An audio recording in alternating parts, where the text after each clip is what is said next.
Hello and welcome guys, and welcome to the next session of the audit marathon.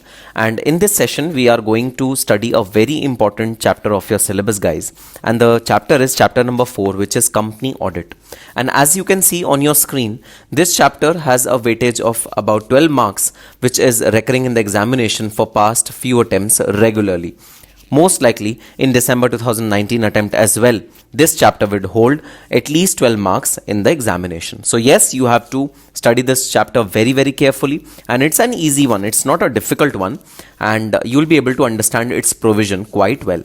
But yes, you have to revise all the provisions before appearing in the examination, and you have to re-revise it again and again, because yes, this chapter is category A chapter in your audit syllabus. So let's start. Chapter number 4, company audit. So first section that we are going to study is section 128. Before we come on to section 128 guys, we need to understand what do we mean by company audit. So as we have already discussed that audit can be of various types. Audit can be a GST audit, audit can be a tax audit, audit can be a social audit can be a partnership audit can be of various types depending upon which statute requires that particular audit to happen.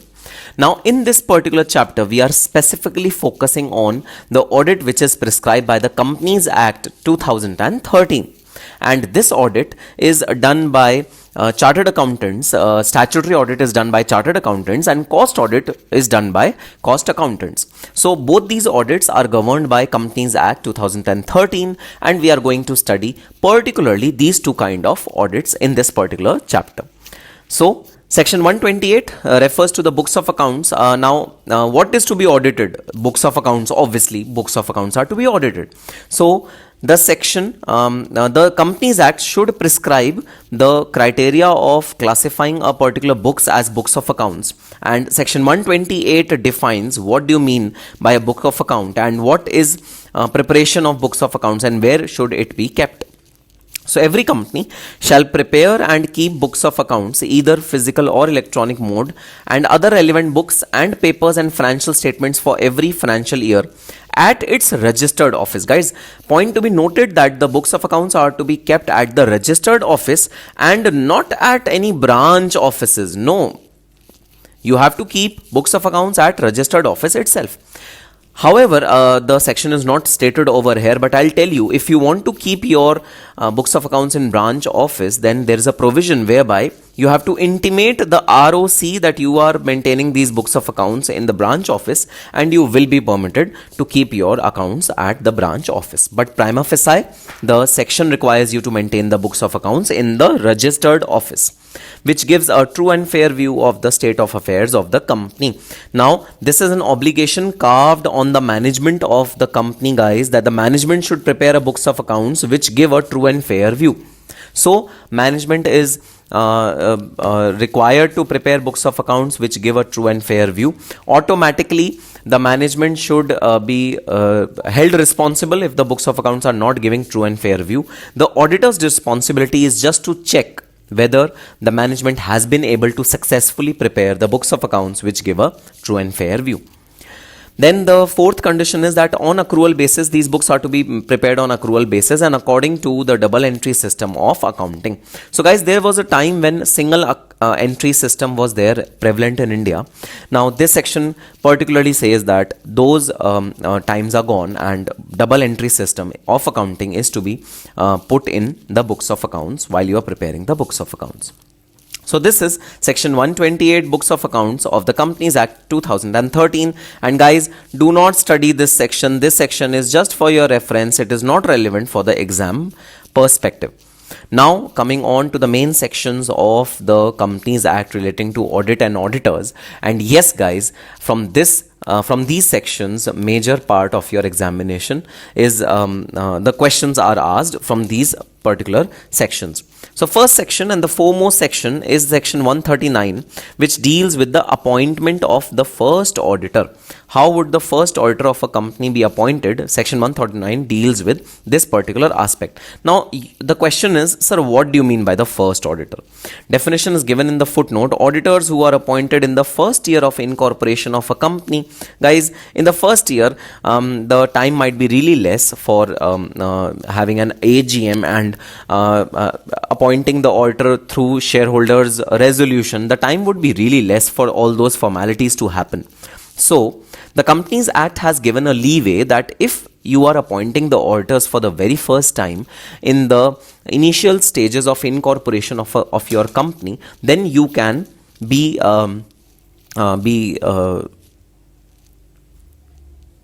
you can be easily appoint you can appoint the auditors using the board of directors instead of auditors being appointed by the shareholders. The board of directors can appoint the auditors. The reason being very simple, that in the initial year, in the first year of your incorporation, time is really less, guys. The year is not full year is only half a year. So company can be incorporated in middle of the year, towards the end of the year, towards the beginning of the year. Any time can happen. Can incorporation be taking place for a company? So in that situation, we don't have time to appoint our auditors in full-blown formal way through the shareholders meeting. So the first auditor of the company is to be appointed by the board of directors. The first auditor of a government company is to be appointed by the CAG, Comptroller and Auditor General of India. Guys, this is a government body which has been assigned the responsibility of conducting audit of government organizations. Now, what do you mean by government organization? They are the companies which are owned or controlled. So the conjunction used is or, which means either they are owned or controlled by a central government, state government, or partly by central or one or more state governments. So if a company has involvement of government in it in a majority form, then that company is liable to get its audit done by the Comptroller and Auditor General of India, and the auditor has to be selected by the CAG, and board is not authorized to select the auditor in this case. So first auditor for non-government company, board of directors; for government company, CAG.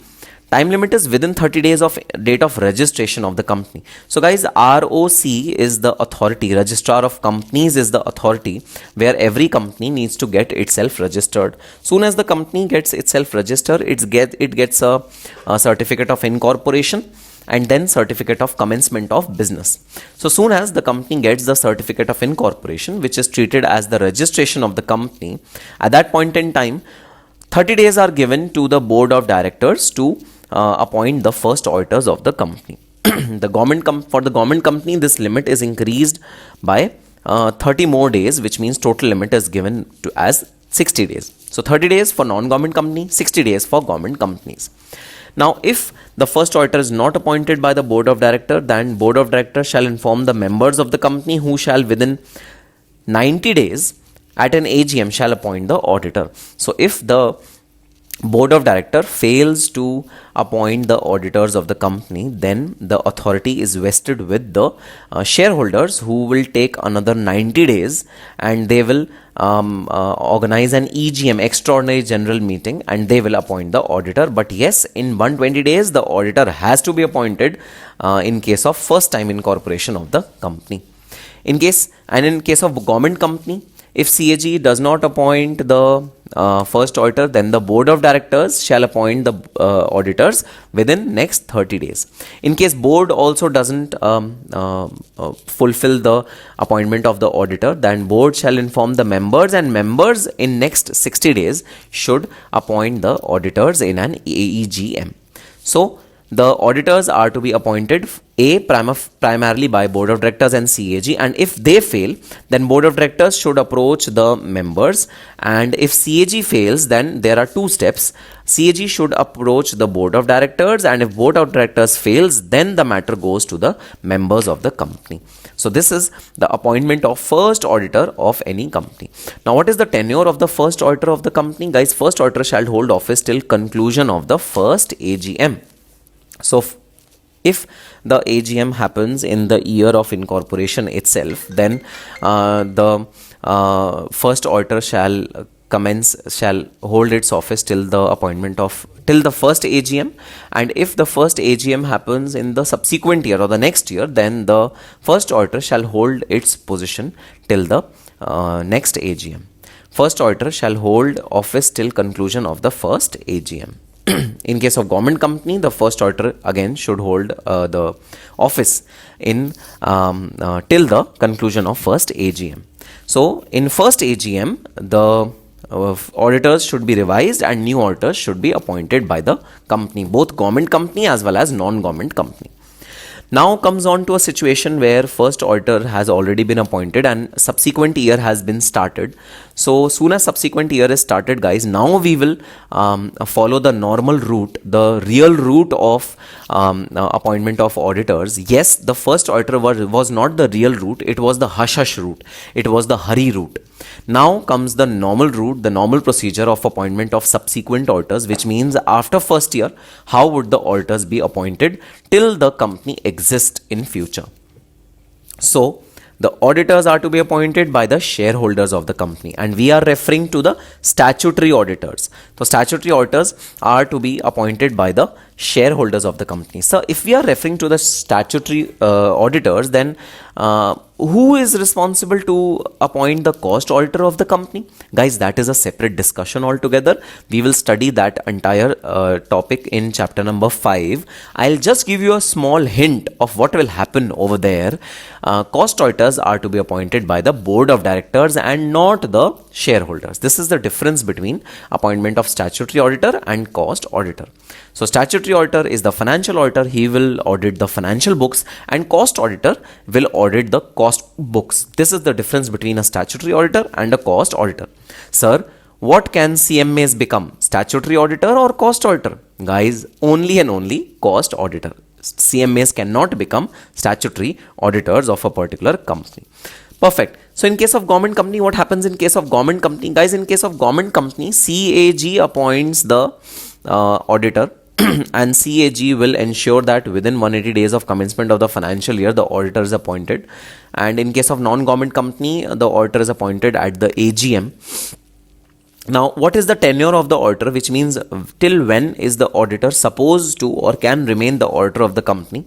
Till the conclusion of 6th AGM.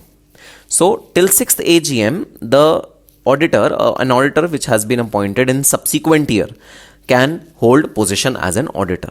However, in case of a government company, the auditor can be an auditor till the conclusion of the AGM, which means only 1 year.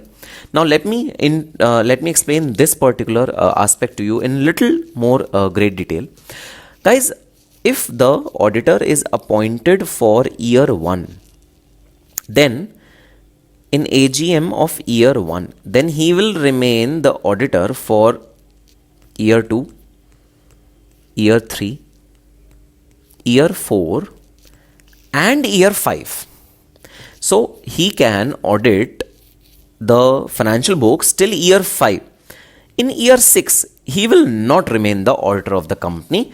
Soon as the AGM concludes for year 6, that person will not hold audit of that particular company. So in effect, the auditor will remain auditor for 5 years. Year 1, year 2, year 3, year 4 and year 5. In year 6, there has to be a new auditor. There has to be a new auditor.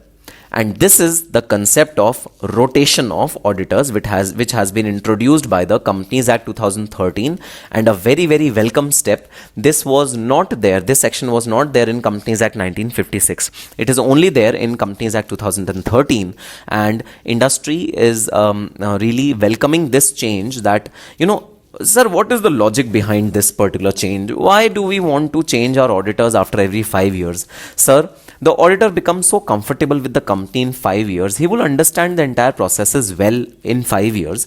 Why do you want to change the auditor in every 5 years? Guys, this is the precise reason why we want to change the auditor every 5 years, because he becomes comfortable. Once a person becomes comfortable, once a auditor becomes comfortable, he will not be able to audit well or audit completely. He will be very comfortable with the financial accounts, and there is a possibility that he gets more easy with the finance people, and he leaves some errors while checking the accounts. To give you a simple example, guys, do you remember that in school this used to happen very often, that the students who were favorite of the teacher and who were securing marks regularly, high marks regularly, teachers used to become a little easy on their papers, and they would check their papers without applying a lot of mind, because of the notion that if this paper belongs to this particular person, it has to be correct. So this is the comfort level which definitely arises in any person's brain and mind and heart, and this comfort is really problematic for us, and we want to extract our auditors from this comfort zone, and therefore after every 5 years we want our auditors to change their stand, and new auditor should come in, and he should look at the financials from a different mindset, from a fresh mindset. This is the concept of rotation of auditors. Now, just to give you an example, guys, a comparison, cost audit is not subject to provisions of 139, hence it is not subject to rotation provisions. So for statutory auditors, rotation provisions are applicable, but for cost auditors, rotation provisions are not applicable. Now, what are the prerequisites before appointment of auditor? Who can become an auditor, and what are the things which auditor should take care while being appointed as an auditor? Of course, guys, the auditor can only be a person who is a chartered accountant and who has got certificate of practice. So, financial auditor can be a person only who has cleared the CA examination and has obtained certificate of practice. Now, what are the certificates which a statutory auditor should have with himself? He should have a written consent of auditor to such appointment. He should give a written consent of his appointment. Then his appointment should be as per the conditions mentioned under Companies Act, which means that he should not be indebted. He should not be disqualified. He should not have some dependency on the company. He should not be an employee of the company. We will be studying all these conditions which are prescribed under the Companies Act very, very shortly in this chapter. So, second condition is that he should fulfill all the conditions which are mentioned under Companies Act. Third is he should give a certificate regarding his fulfillment of criteria specified under section 141. Guys, 141 section deals with the disqualifications of the auditor. So the auditor should state that in writing that he is not disqualified from being appointed as the auditor of the company. So this certificate is also required by the company. Sir, what are those criteria, or what are those cases where the auditor is disqualified from being appointed as the auditor? Guys, we'll be studying this aspect in section 141 very, very shortly.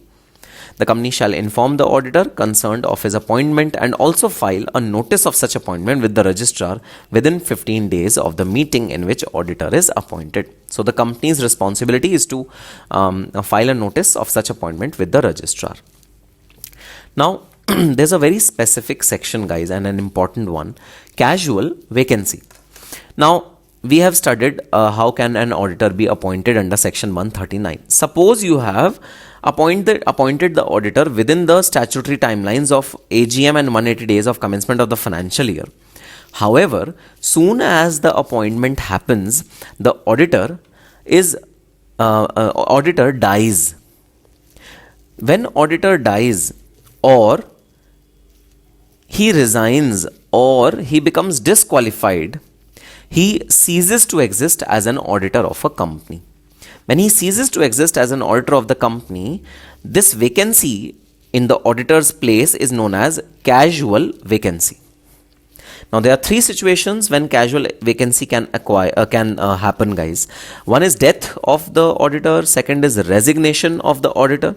So, auditor can not remain the auditor if he dies, or if he resigns, or if he becomes disqualified.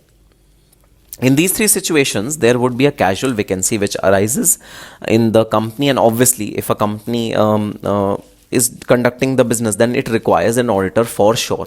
So what will happen if the auditor suddenly dies or resigns, or he is disqualified? He becomes disqualified after the appointment. So sir, how can he become disqualified after the appointment? Guys, during the appointment, when he was being appointed, then he was not an employee of the company, but after he was appointed as the auditor, he became the employee of the company. This is when he will be disqualified after being appointed as the auditor of the company. Now what will happen in this case? New auditor should be appointed. Obviously guys, my company cannot remain without an auditor. There has to be an auditor in my company all the time. So board of directors have the responsibility to appoint the auditor in case of a casual vacancy, and in case of government companies it is always CAG, Comptroller and Auditor General of India, who will appoint the new auditor. Time limit 30 days of occurrence of vacancy. Within 30 days, the board of directors should appoint the new auditor in place of the auditor who has died or who has resigned or who has become disqualified. Similarly, 30 days of occurrence of the vacancy. Same limit is there in non-government companies and government companies. Now, in government company, if CAG does not fill the casual vacancy, then the board of directors will fill the casual vacancy till the next 30 days.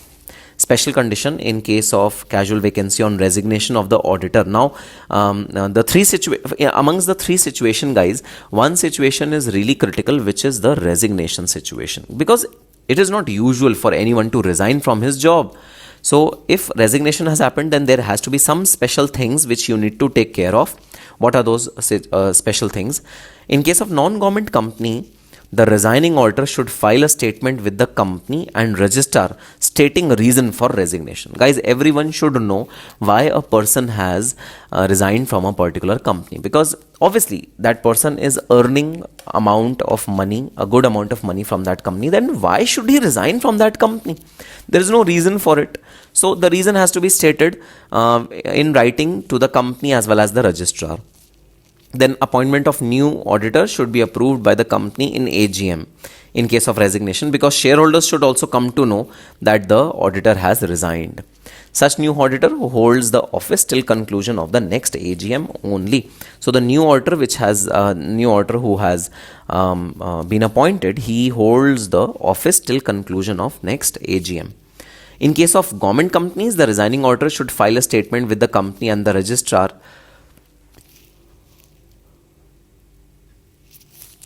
and the CAG stating the reason for resignation. So in this case, there is one additional party whom we are required to inform, which is the CAG. Then section 139, conditions for reappointment of retiring auditor. Now, if you want to reappoint the retiring auditor, now first of all, please understand what do you mean by retiring auditor. Retiring auditor means an auditor whose tenure has ended. So the maximum tenure which an auditor can have is 6 years. But sometimes company appoints an auditor for say 2 years. So at the end of 2 years, the auditor becomes retired. So if the company feels that no, for the 3rd year also we want the same auditor, then the company can reappoint that particular auditor for 3rd year, 4th year and 5th year. Guys, please note that for 6th year, the auditor cannot be reappointed in any case. So the reappointment of retiring auditor can happen only for 2nd, 3rd, 4th, 5th year. This can also happen that in the 1st year itself, the auditor is appointed till 5th year cumulatively. So in that case, the reappointment of retiring auditor cannot happen in the 6th year at all. This is the section 139.1 which deals with conditions for reappointment. Conditions are: he shall not be disqualified for reappointment. Obviously, he should not be disqualified under section 143, various subsections which we are going to study in a while. Second is he has not given a company a notice in writing regarding his unwillingness to be reappointed. So if he himself doesn't want to get reappointed, then we cannot do anything. So he cannot be reappointed if he doesn't want to be reappointed. A special resolution has not been passed at that meeting appointed some other auditor or providing expressly that he shall not be reappointed. Now, a special resolution appointing some other auditor shall not be passed. So if you have already passed a special resolution whereby another auditor has been appointed as the auditor, then guys, your retiring partner cannot be reappointed as the auditor of the company. He has not furnished a written certificate that he is eligible for sealing under section 141(3)(g). So if an auditor has not filed a declaration that under 141(3)(g), I'll tell you in brief, we are going to discuss in detail subsequently. 141(3)(g) states that an auditor can only audit 20 companies in a particular year. Beyond that, it cannot audit any further companies. So the auditor has to file a declaration that yes, I am the auditor for 20 companies only. This is really important if the auditor wants to be reappointed as the auditor of the same company. Where at any AGM no auditor is appointed or reappointment, the existing shall continue to be auditor of the company. So if at any AGM new auditor is not appointed, then the existing one is continued till the fifth year, because in sixth year the person cannot be reappointed. In the sixth year the AGM should have been conducted, the shareholders should have appointed a new auditor.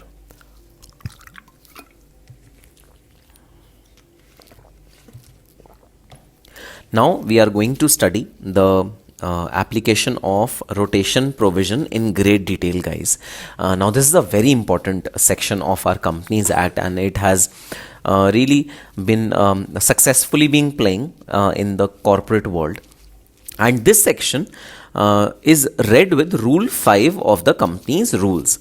So Rule 5 read with Section 139 is the section for rotation of auditors, which we are going to study in great detail now. So first of all, applicability. So not all companies are applicable for rotating their auditors every sixth year. Yes, there are certain companies which categorically are big companies which come under purview of rotation.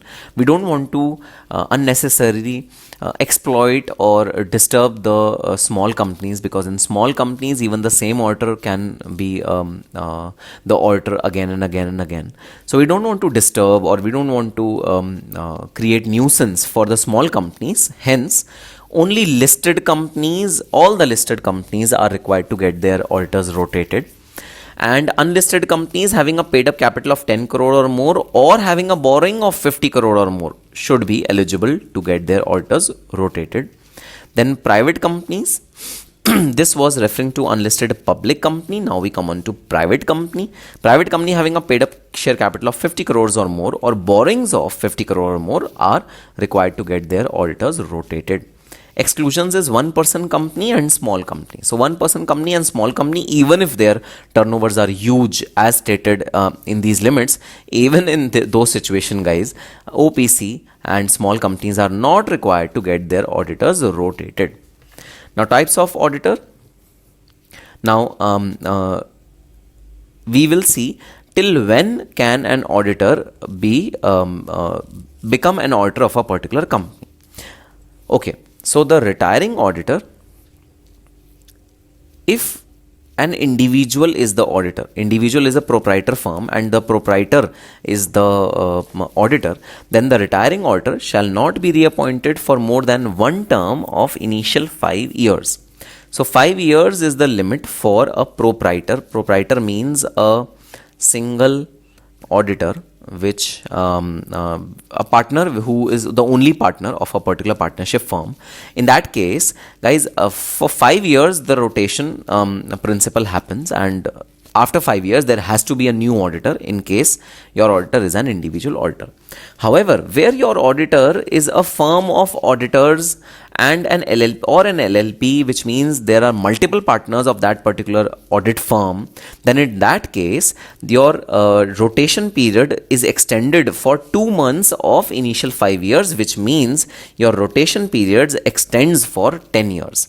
So in case of individual auditor, means proprietor auditor, the tenure of rotation is after 5 years, and in case of firm or LLP, which means that you have multiple partners, you have multiple partnership, you have a partnership deed whereby multiple partners are sharing your profits. In those case, 10 years is the limit when you will be required to, after which you will be required to rotate your auditors. If a partner who is in charge of an audit firm and also certifies financial statements of the company retires from the said firm and joins another firm of chartered accountancy, such other firm shall also be ineligible for appointment for a period of 5 years. Now this is to plug a loophole in law. So people can exploit law by stating that we were a partner in so and so firm, but now we have resigned from that firm and we are partner in some other firm, and the audit is done by some other firm. So guys, if you were a partner in a firm where audit had happened earlier, And if you become a partner in a new firm, then the new firm is also not eligible to do audit of that particular entity after a period of 10 years. So these were the provisions of rotation. Now we come on to the provisions of cooling off period.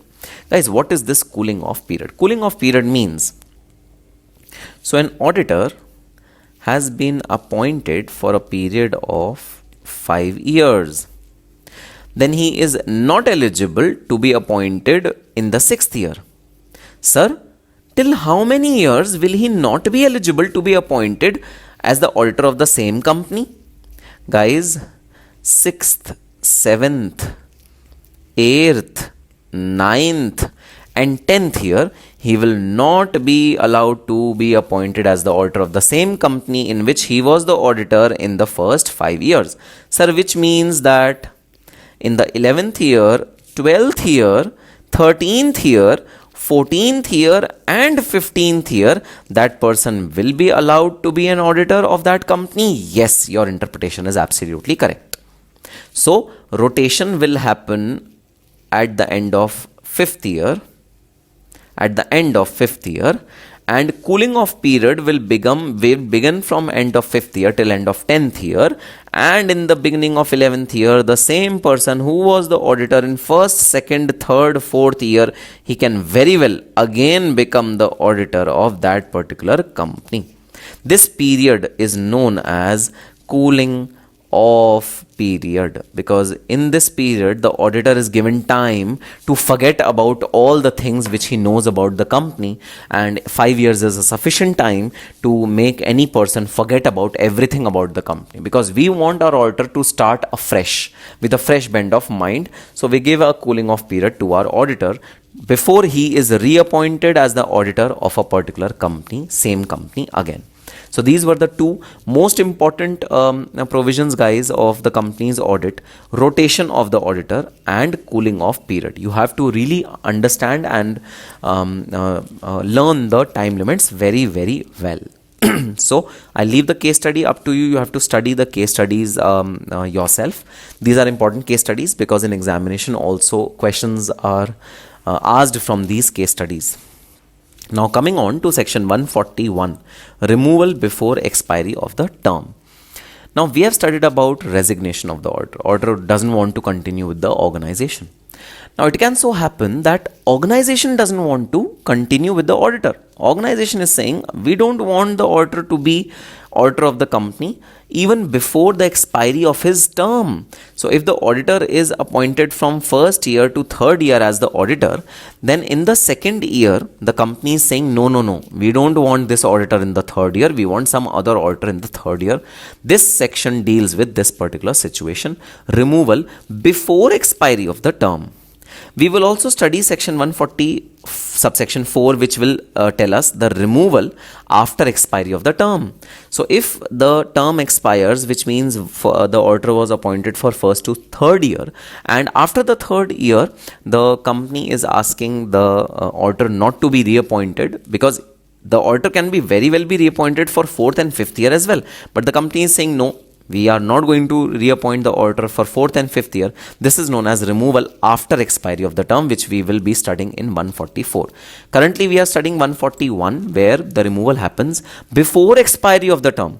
And guys, this is a much more serious concern, because when a company appoints the auditor and the auditor is appointed for a particular tenure, then what is the reason why the company has removed the auditor before expiry of the term? This is a very serious concern. Therefore, first of all, a board resolution is to be passed to remove the auditor before expiry of the term. Then application has to be made to central government within 30 days of the board resolution to tell the central government that yes, we are taking this drastic step of removing our auditor for whatever reason stated in the application. Then company holds a general meeting within 60 days of receipt of approval of the central government and pass a special resolution informing the shareholders and also taking their consent on removal of the auditor. Then the auditor concerned shall be given a reasonable opportunity of being heard. The auditor should be asked why should he not be removed from the auditorship. And after doing all these 4 steps, the company can remove the auditor of the company before expiry of the term. Now let me jump on to after expiry of the term. Guys, this procedure will not be that difficult, will not be that stringent, because after expiry, though, I can anytime change my auditor. This is my prerogative. Yes, before expiry, changing was a little suspicious activity, but after expiry, it's no suspicion. So, removal after expiry of the term, unless the auditor has completed a consecutive term of 5 years or 10 years, the removal shall be approved by resolution in AGM after giving a special notice. So only AGM approval is required. No central government involvement is required. If you pass a resolution in AGM, that is more than sufficient. The special notice must contain information on representation made by the retiring auditor. If retiring auditor wants to say something about his retirement, then he can tell it. The copy of representation shall be sent to all the members. If copy of representation is not sent because it was received late, then auditor may require that representation be read out in the meeting. Whatever auditor has to state in his favor, the auditor can compel the board of directors to read those things out in the board meeting. Company or any other aggrieved party may apply to tribunal for not sending or reading the representation if this right is being abused by the auditor. If the tribunal is satisfied the auditor is misusing this right of representation, then the copy of representation may not be sent and the representation need not be read out loudly in the meeting. So if we think that our auditors, out of anger and out of frustration, are not doing certain right things, and through this representation they might mislead or misguide the shareholders and other concerned parties, then we can approach the tribunal and request the tribunal to pass an order that the auditor be not allowed to represent before the board of directors and the shareholders. So that provision is also there. But did you see the difference, guys, between before expiry and after expiry? Guys, after expiry, all the things happened within the company. However, before expiry, things went on to central government. So this is the major difference between before removal before expiry and removal after expiry of the tenure. Now let us come on to two sections which are sandwiched between these two big sections, and we could actually skip those sections. And the sections are resignation of the auditor. 142, the auditor shall file within a period of 30 days from date of resignation a statement with the company and the registrar. If the auditor resigns from his duties, so we had already studied that if an auditor resigns, then the vacancy is known as casual vacancy. So in case of casual vacancy, the auditor has to file within 30 days a statement with the company and the registrar. The auditor of government company shall additionally file the statement with CAG. So auditor of government company will file 3 statements, one with the company, one with the registrar, and third with the CAG. Breach of section 142, if the auditor does not fulfill the provisions of section 142, that means while resigning, he does not file an intimation to either of these parties, then what will happen? If the auditor does not comply with the requirement of section 142, he or it shall be punishable with a fine of 5,000 to rupees 1 lakh. There is a penalty for this particular offense of an auditor. So we need to take care that our formalities, legal formalities are fulfilled as per section 140 subsection 2. Got it, sir? Now coming on to section 140 subsection 5, directions by tribunal for removal of the auditor. Now it may so happen, guys, that the removal of the auditor is not done by the company but is done by the tribunal through an order. So if any third party apart from the board of directors or the company complains or files a letter to tribunal, files an appeal to tribunal asking the tribunal to order for resignation of a particular person as the auditor of the company, then the tribunal has got powers to remove the auditor of the company at any time whenever it wants. So if the tribunal is satisfied that the auditor of the company has acted in fraudulent manner in relation to the company or its directors or officers, it may by order direct company to change its auditors. Such direction may be made suo motu by the tribunal. Tribunal can make the direction themselves. There is no requirement of anyone to file the appeal in this case, or an application made to the tribunal by a central government on any other concerned person. So tribunal has got this right of removing an auditor from a particular auditorship. Guys, auditorship is a very, very critical matter. Please understand that auditor of the company is just like a policeman or the guard standing at the gates of the company. And if guard is not performing his duty well, then the company is at a risk and public money is at a risk. So tribunal has the power to remove this risk and ensure that the auditor is doing its duties well. If the application is made by the central government and the tribunal is satisfied that any change of auditor is required, it shall, within 15 days of receipt of such application, make an order that he shall not function as an auditor, and the central government may appoint another auditor in his place. Now, this is the question of a government company. In case of a government company, the application can be made by the central government and the tribunal has to follow this application and has to give its order within 15 days of receipt of the application. An auditor against whom final order has been passed by the tribunal under this section shall not be eligible to be appointed as an auditor of a company for a period of 5 years from the date of passing of such order. Now, this is a very, very harsh and a stringent section, guys, and you must have heard that PwC was under realm of this particular section, whereby because of the fraudulent activities which were done by PwC, this section was being provoked for PwC. Similarly, very, very recently, this section was also being revoked for Deloitte and KPMG in IL&FS case, and they were also being barred from doing audit of a particular of doing audit of companies for a period of 5 years.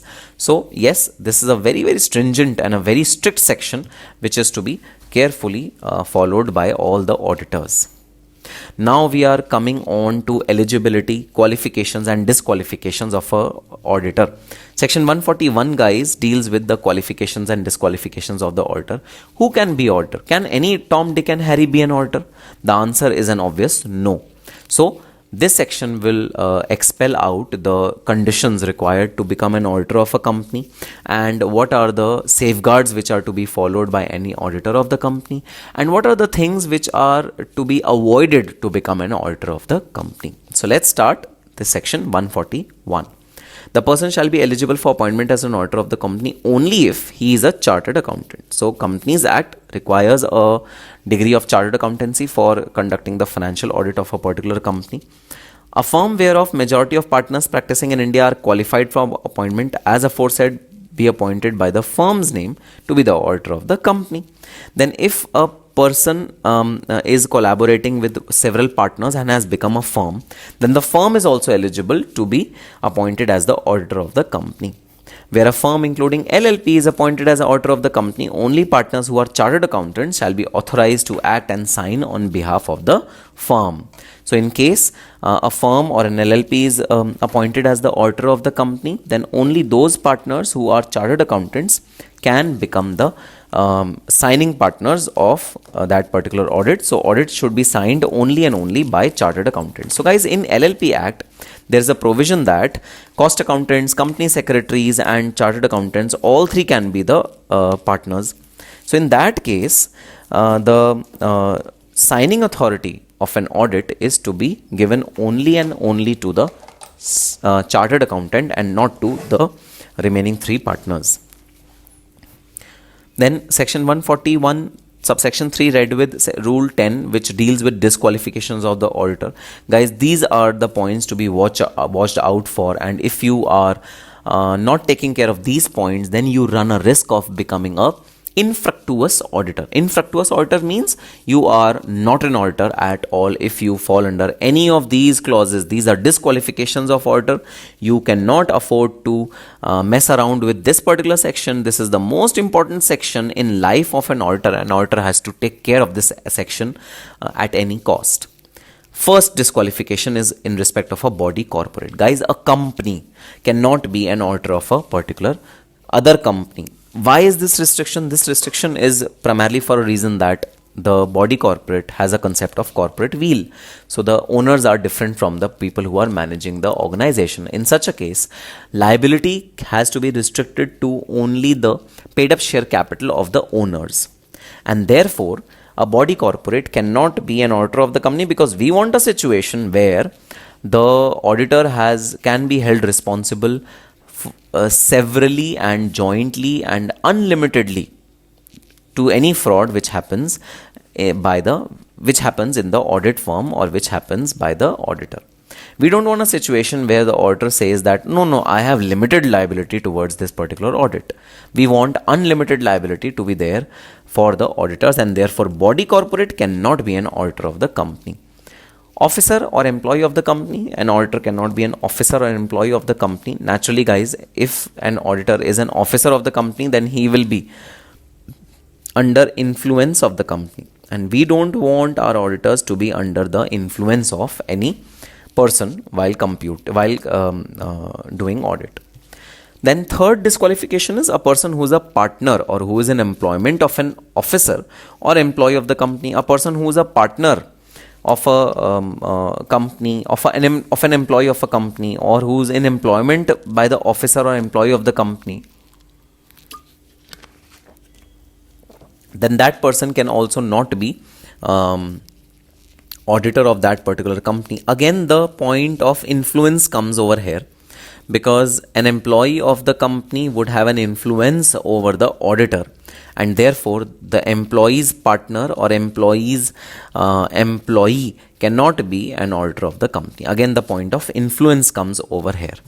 A person who or his relative or partner is holding any security or interest in the company. So guys, if the auditor does not hold any security in the company, or any kind of relationship is not there of the auditor, but his relative is his relative means the auditor's wife is holding securities of the company, or auditor wife is not independent, then guys, it will be presumed that even the auditor, even the person who's auditing, is also not independent. So a person who or his relative or partner is holding any security of or interest in the company or its subsidiary of, or of its holding associate or company of such holding. So you should not be holding securities of a particular company, provided that relative may hold security or interest in the company with face value not exceeding 1 lakh. Now this is an important one guys. So if you are the auditor, then you can hold securities worth rupees 0. But if you are a relative of the auditor, then guys, you can hold securities worth rupees 1 lakhs. But remember that this security should be 1 lakh should be the face value. Market value can be yes in several crores, 2 crores, 3 crores, 4 crores, whatever you like. But the face value should not be more than 1 lakhs. Provided further that in event of acquiring and security or interest by relative above the threshold limit, the corrective action to maintain the limits specified above shall be taken by the auditor within 60 days of such acquisition of interest. So if post employment the auditor comes to know that his relatives have acquired certain securities in a particular company, then within 60 days those securities are to be sold off. If you do not sell off those securities within 60 days, you will be termed as disqualified for doing audit of that particular company. Next is that the auditor is indebted to the company. Auditor should not be indebted to the company. Indebted means auditor should not have taken any loan from the company or its subsidiary or holding or associate company or subsidiary of such holding company in excess of 5 lakh rupees. So the auditor cannot be indebted to the company above 5 lakh rupees. Auditor should not have given guarantee or provided any security in connection with indebtedness of any third party to the company above rupees 1 lakh. Now this is an important provision guys. The auditor cannot take guarantee of a particular company, because guys, taking guarantee is equivalent to giving loan to the company. There is an equal risk that if loan is not fulfilled, is not repaid, then the guarantor repays the loan. So even if a person has given guarantee to a particular for the loan of the company, then he cannot be an auditor of the company. So guarantor cannot be an auditor. Next is a person or a firm who, whether directly or indirectly, has business relationship with the company or its subsidiary or its holding or associate company or subsidiary of such holding company, associate of such nature as may be prescribed. So a person who has directly or indirectly any business relationship. So guys, you cannot have business relationship with your audit client. So if suppose you have auditor as Adidas, you cannot be supplying shoe soles or rubber to Adidas. You are a chartered accountant. If you are a chartered accountant, you are not supposed to supply shoe soles. So business relationship should not be there with a particular company if you want to be an auditor of the company. Again, what is the reason? Reason is, guys, influence. If you are a creditor of that company or debtor of that company, the company will be able to exercise undue influence on you. So you cannot be directly or indirectly, you cannot be in any business relationship with that particular company. And guys, business relationship has been defined to mean any person who's into any commercial transaction which are in nature of professional services permitted to be rendered. So if any transaction you have entered into a transaction which is permitted, which means an auditor can perform, then you are not eligible to be as treated as defaulter under business relationship. So these are the things which are excluded from business relationship. Number one, commercial transaction which are in normal course of an purview of an auditor. For example, tax consultancy. If you are providing tax consultancy, no one has any problem. You can very well be an auditor of the company and also be a tax consultant of that particular company. No one has any problem in it. But yes, if you are an auditor of the company and you are supplying shoe soles or rubber or plastic or leather to the company, then there is a questionable transaction. Then second is commercial transaction which are in the nature of ordinary course of business of the company and at arm's length price, then you will not be disqualified as the auditor of the company. So for example, if you are auditing Holiday Inn group of resorts, and Holiday Inn, you are also buying their rooms and you are staying over there overnight, and you are paying full fare of those particular vacation days when you are spending time with your family. Guys, in those cases also, we will not say that you have any business relationship because it is a perfect commercial transaction which you have entered into with that particular entity. So a person whose relative is a director or is an employment of a company or is a director or a key management personnel in the company, that then audit cannot be given to that particular person. A person who is in full-time employment elsewhere, or a person or a partner of a firm holding appointment as its auditor. So a person who has done employment, who is into employment somewhere else, he cannot be an auditor of a particular company. Or this is the very important, most important part of your eligibility criteria 141(3)(g). He should not be appointed as the auditor for more than 20 companies other than one-person company, dormant company, small company, private company having paid up share capital of less than 100 crores. This is the most important provision of your 141(3) section, guys, because it gives you a ceiling on number of audits, and the ceiling is 20 audits. So more than 20 audits, a person cannot have an audit. And remember, this 20 limit is per partner and is not on the whole firm. So if a firm has 4 partners, then the limit is increased to 80 audits per firm. So 80 audits, 20 audits per partner means 4 partners. So 80 audits can be performed by that particular firm. A person who has been convicted by a court or offense involving fraud and a period of 10 years has not elapsed from date of such conviction.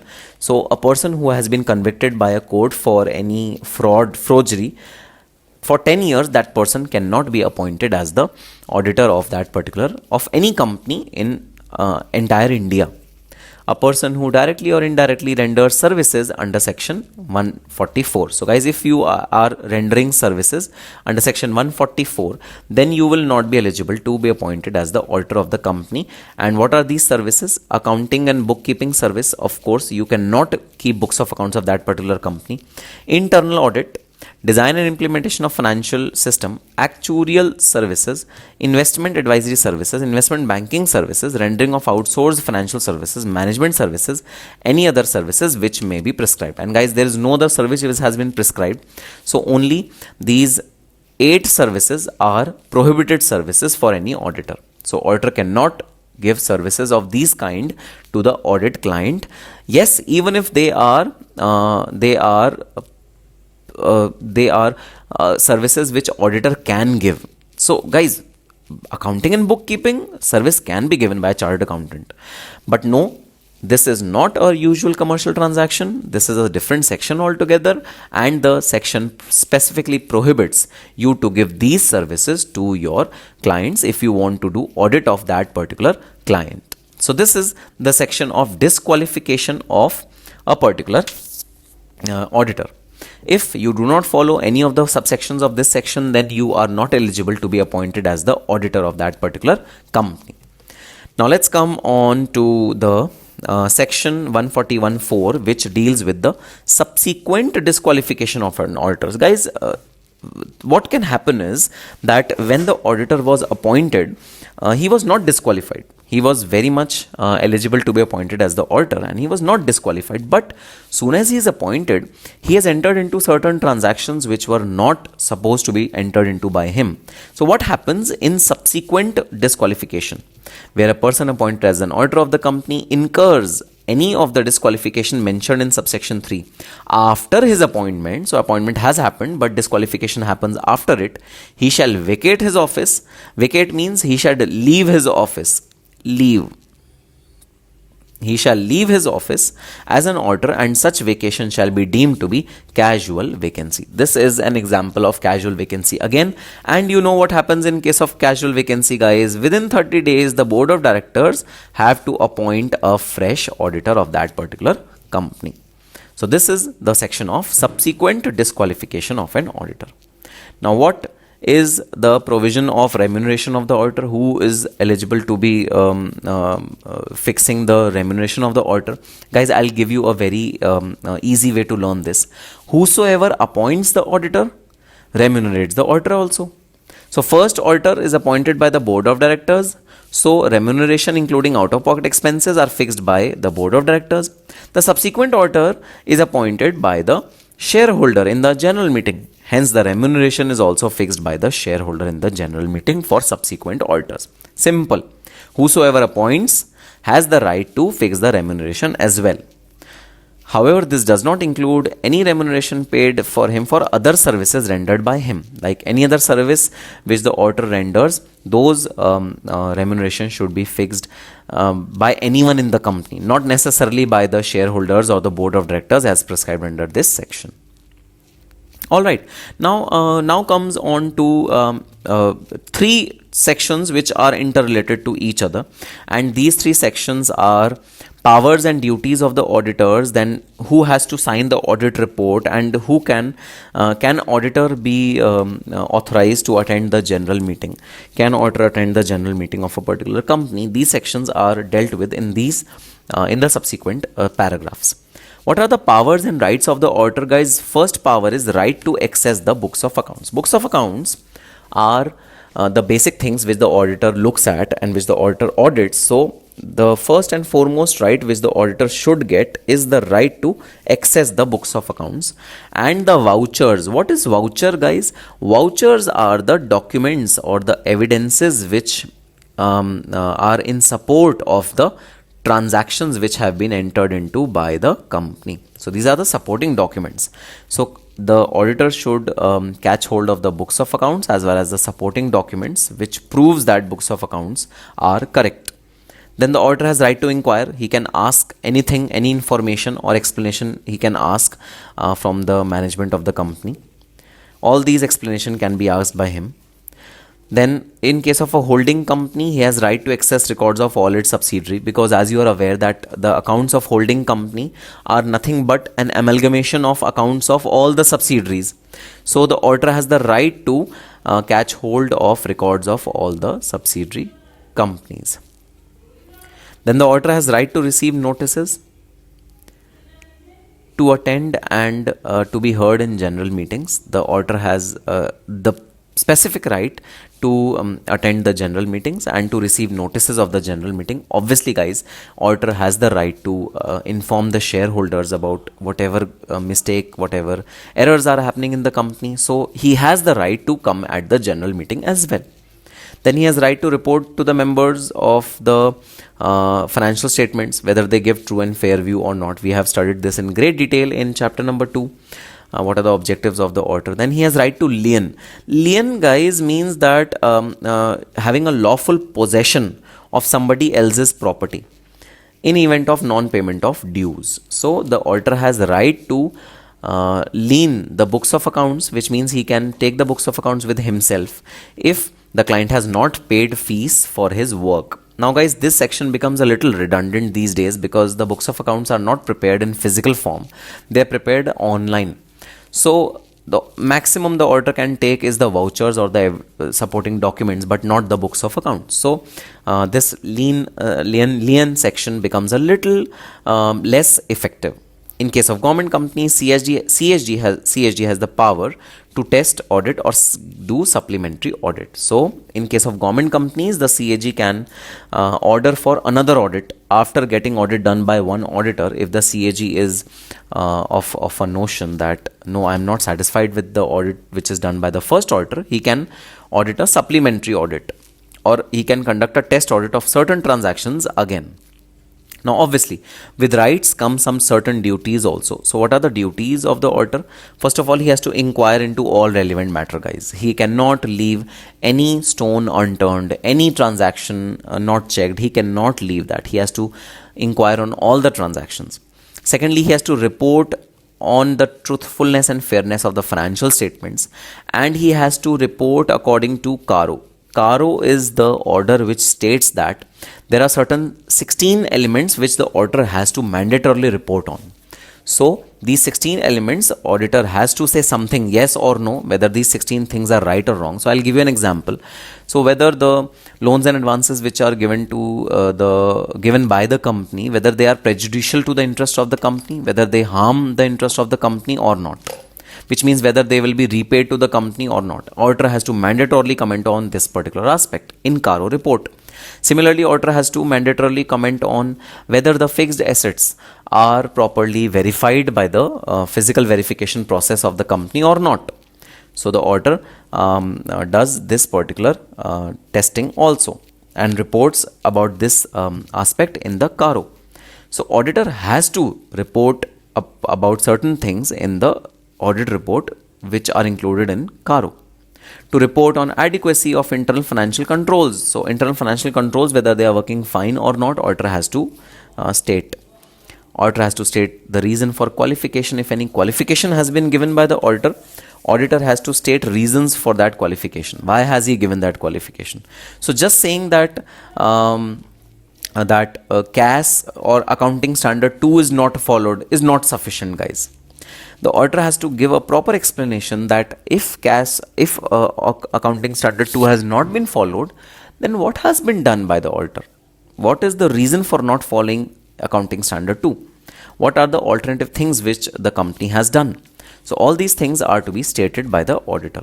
To report on branch financials after considering report of the branch auditor. So if there is a branch which has been audited by some other auditor, then the auditor should state the findings of the branch auditor as well.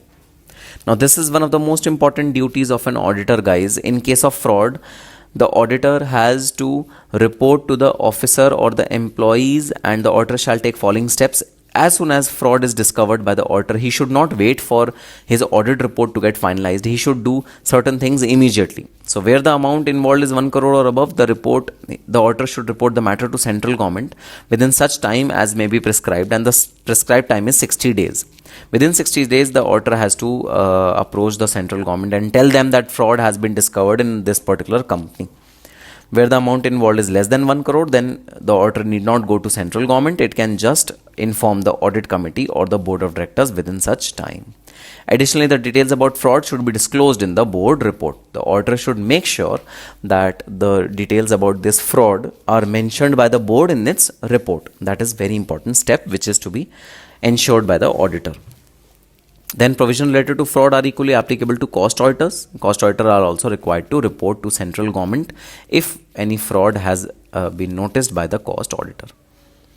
Then who can sign the audit report? Of course, the auditor should sign the audit report. Where a firm including LLP is appointed as an auditor, only partners who are chartered accountants can sign the audit report. No CMA can sign the audit report of statutory audit. No CS can sign the audit report of statutory audit. No lawyer can sign the audit report of statutory audit. Now, next thing is to comply with auditing standards. The auditor should comply with the auditing standards. He should also report any matter if it is to be specified. If it is specified by the central government, the auditor should report any such matter to the central government if central government has specified those matters. The next section is section 147, which deals with the punishment for contravention of the above mentioned sections. So if the auditor or the company or the officer of the company are not able to fulfill any of the conditions prescribed under section 139 to 146, then they are eligible to be penalized as per section 147. So 147 is the penalty and punishment section for any contravention with respect to auditors section. So first of all, for the auditor, what is the contravention of, what are the penal consequences for an auditor? If the default is an unknowing default, which means that auditor was not aware of a particular thing and there's an unknowing default, then the fine is from 25,000 to 5 lakh rupees. And in case of a knowing default or a willful default, where the auditor was aware about the default and he still committed that default, fine will be of 1 lakh rupees to 25 lakh rupees and imprisonment of 0 to 1 years. Where the cost auditor is convicted, he or she shall also be required to refund the remuneration. This is the worst thing which auditor has to face. He has to refund the remuneration received by him from the client. He shall pay damages to the company or statutory bodies or authorities or to any other person for loss arising out of incorrect or misleading statements. So these are the two consequences apart from penalty and prosecution. These are the consequences which the auditor has to face. For the company, if there is a default by a company, then the company will be fined from 25,000 to 5 lakh rupees.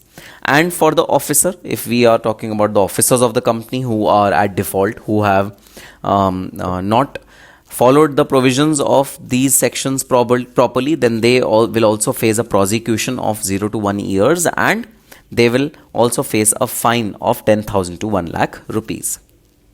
Now we come on to a very important section of our syllabus, guys, audit committee. And audit committee is a committee which is specially formed for overview of the audit, for ensuring that audit has been done in a proper manner, for fixing remuneration of the auditor, for ensuring that the qualifications which are there in the audit report are not repeated in the next audit. So all these are the responsibilities of an audit committee, and the audit committee is required to be maintained by the following companies. These are mandatory by the following companies. Number one, listed company has to make an audit committee.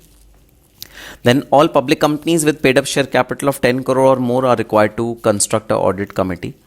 All public companies having a turnover of 100 crore or more, and all the public companies having an aggregate outstanding loan or borrowing or debentures exceeding 50 crores or more. So 10, 100 and 50. Paid up share capital, turnover and loans. These are the limits for constitution of audit committee. These companies have to mandatorily constitute an audit committee. Then what is the constitution of audit committee? An audit committee shall have minimum 3 directors. Majority of them should be independent directors.